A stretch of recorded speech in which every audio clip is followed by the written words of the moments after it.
आज की कहानी है बूढ़ा सुल्तान। एक गांव में एक किसान अपनी पत्नी और बच्चे के साथ रहता था। उसने एक कुत्ता पाल रखा था जिसका नाम था सुल्तान। वह कुत्ता बूढ़ा हो चुका था, उसके दांत भी टूट गए थे। इससे गांव के लोग उससे डरते भी नहीं थे। एक दिन सुल्तान घर के दरवाजे के सामने लेटा हुआ था तो उसने अपने मालिक को कहते हुए सुना, अब यह सुल्तान हमारे किसी काम का नहीं है, न तो अच्छी तरह से घर की रखवाली कर सकता है और न ही हमारे भेड़ों की। अब तो यह हमारे लिए बोझ है, मैं कल ही इसे गोली मार दूंगा। उसकी पत्नी को अपने कुत्ते से बहुत प्यार था। वह कुत्ते को नहीं मारना चाहती थी, इसीलिए वह अपने पति से बोली, इस सुल्तान ने इतने वर्षों तक हमारे घर और हमारे खेतों की रखवाली की है, क्या हम इसे सेवा के बदले इनाम नहीं दे सकेंगे? ईश्वर ने हमें सब कुछ दिया है, हम इसे 2 वक्त की रोटी तो दे ही सकते हैं। पर किसान अपनी पत्नी की बात से सहमत नहीं था। वह सुल्तान की जगह एक नया कुत्ता लाना चाहता था, इसलिए वो उस कुत्ते से पीछा छुड़ाना चाहता था। वह बोला, तू मूर्ख है, इस कुत्ते से अच्छी तरह घर और खेतों की रखवाली नहीं होती है। अब यह हमारे काम का नहीं है। जब ये किसी काम का नहीं तो इसे बेकार पालने से क्या लाभ? अगर इसने इतने साल हमारी सेवा की तो हमने भी इसे भरपूर भोजन और मांस इत्यादि देकर इसे प्यार से पाला, पर अब मैं इसे और नहीं पालना चाहता। कुत्ते ने अपने मालिक और मालकिन की बातें सुन ली। अब उसे लगा कि कल उसका मालिक उसे जरूर गोली मार देगा। मौत से तो सभी को डर लगता है, अतः वह वहां से भागकर अपने दोस्त भालू के पास गया जो पास के जंगल में रहता था। उसने उसे अपने मालिक की बात बताई और अपने भाग्य को कोसने लगा। तब उसका मित्र बोला, दोस्त घबराओ मत, इस मुसीबत से मैं तेरी सहायता जरूर करूंगा। मेरे दिमाग में एक विचार है, अगर तू उस पर अमल करेगा तो तेरी जान बच सकती है। उसने सुल्तान को अपनी योजना बताई। कल सुबह किसान अपनी पत्नी और छोटे बच्चों के साथ खेतों में जाएगा, क्योंकि उसके छोटे बच्चे की देखभाल करने वाला उसके घर में कोई नहीं है। खेतों में काम करते समय वो अपने बच्चों को वही घास फूस पर लिटा देगा। उस समय तू उस बच्चे की रखवाली करने बैठ जाना। जब मैं इस बच्चे को उठाने आऊंगा तब तुम भों भों कर कर और मुझसे लड़कर मुझसे वहां से भगा देना।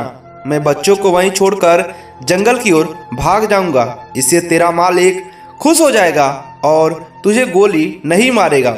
उसे लगेगा कि तू अभी भी भालू जैसा जानवर से उसके बच्चे को बचा सकता है, तो तू अभी भी जंगली जानवर से उसकी और उसके बच्चे की रक्षा कर सकता है।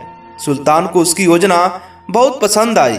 अगली सुबह तगड़े जब किसान अपने बच्चे और पत्नी के साथ खेतों में के लिए चला तो उनका सुल्तान भी उसके साथ हो लिया।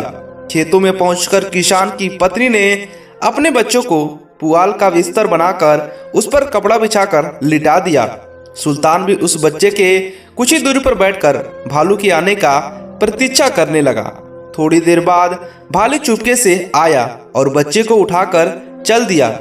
सुल्तान भौंकता भौंकता उस भालू के पीछे दौड़ा। जब भालू बच्चे को वहीं छोड़कर भाग गया तब किसान और उसकी पत्नी ने सुल्तान को भौंकना सुना और बच्चे को उठाकर ले जाते भालू को देखा तो दोनों ही डर के मारे जोर जोर से चिल्लाते हुए भालू की ओर दौड़े। पर उन दोनों के पहुंचने से पहले ही भालू बच्चों को छोड़कर जंगल में घुस गया और सुल्तान उस बच्चे को उठाकर अपने मालिक के पास ले आया। किसान बच्चे को ठीक ठाक देखकर बहुत खुश हुआ और सुल्तान को बहुत प्यार किया, क्योंकि सुल्तान की वजह से ही उसके बच्चे की जान बची थी। वह खुश होकर अपनी पत्नी से बोला, अब मैं अपने सुल्तान को नहीं मारूंगा। आज इसी ने हमारे बच्चे की जान बचाई है। आज से तुम इसे रोटियां दूध में भिगा कर देना, क्योंकि यह बेचारा रोटियां अच्छी तरह चबा नहीं सकता। बच्चे की जान बचाने के बाद से रोज सुल्तान की खूब सेवा होती। अब किसान ने कभी भी उसे गोली मारने की बात नहीं की। सुल्तान की जिंदगी आराम से गुजरने लगी। एक दिन सुल्तान रात के समय घर के आगे बैठकर घर की रखवाली कर रहा था। तभी उसका दोस्त भालू उसके पास पहुंचा और बोला, मेरे मित्र, आजकल कई दिनों से मुझे कोई अच्छा शिकार नहीं लगा है। क्या मैं तुम्हारे मालिक की एक तगड़ी सी भेड़ को उठाकर ले जाऊं? मैंने मुसीबत में तुम्हारी सहायता की थी, अब मेरी मुसीबत में तुम मेरी सहायता करो। सुल्तान बोला, यह नहीं हो सकता। तुम मेरे सामने मेरे मालिक की भेड़ उठाकर नहीं ले जा सकते हो। मैं अपने मालिक का नुकसान नहीं होने दूंगा। भालू ने सोचा कि सुल्तान उससे ऐसे ही कह रहा है। उसने सुल्तान की बात पर कोई ध्यान नहीं दिया। वह रात वो चुपचाप वहां से चला गया। पर अगली रात वह जैसे ही भेड़ों के नजदीक पहुंचा, सुल्तान ने जोर जोर से भौंकना शुरू कर दिया।